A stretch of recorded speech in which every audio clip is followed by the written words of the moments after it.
Hello mga quiz!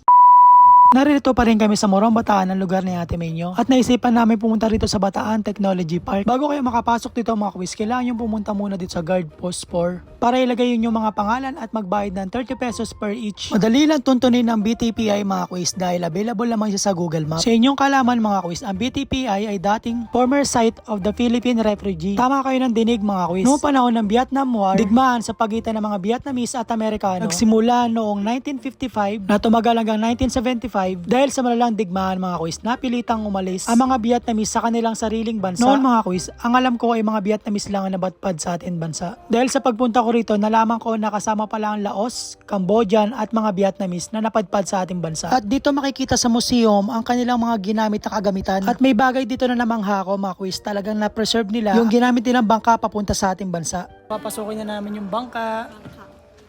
Yung mismong bangka nila. Ilang thousand people ang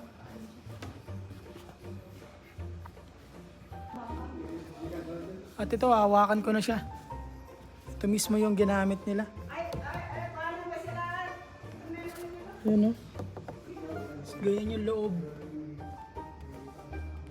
Ayun yung makina. Imagine, 23,000. Tama kayo na nakita at nadinig mga quiz. Isa ito sa mga bangka na natira na ginamit nilang pantransportasyon papunta sa ating bansa. At namangha ko mga quiz. Bawat isang bangka pala na ginamit nilang papunta sa atin mga quiz ay naglalaman estimated na 1,000 na tao mga quiz. May baka ko mga quiz. Kasama ko palang pumunta rito ang mama at papa ni Ate Menyo. Noong araw, dati silang empleyado ng BTPI mga quiz. At isa sila sa mga nagtuturo at nangangalaga nung araw sa mga refugees. Noong araw mga quiz, personal palang pinuntahan at pinasyalan ni Pope John Paul II.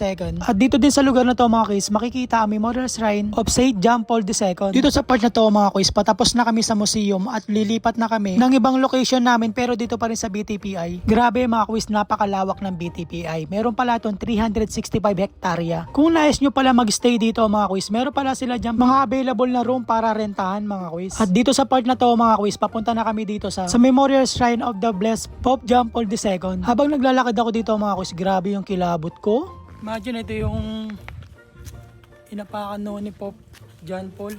Yes mga quiz, tama kayo. Dito sa lugar na to mga quiz, dito nagsagawa ng malaking misa si Pope John Paul II. So sobrang haba ng story ng BTPI mga quiz. Kulang ang isang araw sa pagpapaliwanag. Pero sa pagpunta ko dito mga quiz, isa lang na pagtanto ko na wala may dudulot na magandaan digmaan o pakikidigma mga quiz. Dahil ang lubos na apektado ang mga inosenteng tao at mga bata mga quiz. Baka may alam pa kayong istorya tungkol dito sa BTPI, pakilagay na lang dyan sa comment section mga quiz. Dito ko na pala tatapusin yung video na to. Stay hydrated, keep safe, and God bless everyone. Maraming salamat. Bye!